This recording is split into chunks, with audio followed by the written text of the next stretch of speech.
Negative trading day over here in Asia. It has probably come about on sort of several different fronts.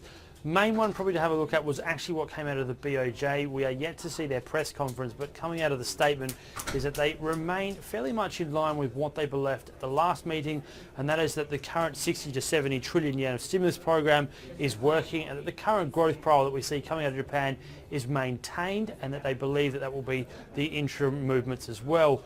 Do want to get more clarity around it, do want to understand exactly where Hikitaro Kuroda sees the economy going.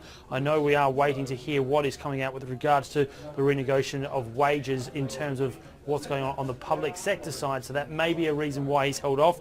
But until we get that clarity, it did actually see the yen slightly higher, and that's why we saw the Nikkei coming off around about 0.5%, and looks like holding through for the rest of the trading session over here in Asia. That also fed through to most of Southeast Asia. There wasn't a huge amount of direction to really drive it. We had seen some fairly positive reads in Singapore and also Malaysia, and that's why they also fell away. Not a huge amount of news in the commodity markets either. We have seen iron ore continuing to fall away, and that is still making a lot of headline news in here in Australia, but also in China, and also you want to talk about somebody else, it's Brazil as well. That still remains a key player now, and that's why here in Australia we did see ourselves down around about 0.6%, particularly driven by those material players, as there's now real questions about whether or not some of the medium players are actually making profit and can currently operate on current margins.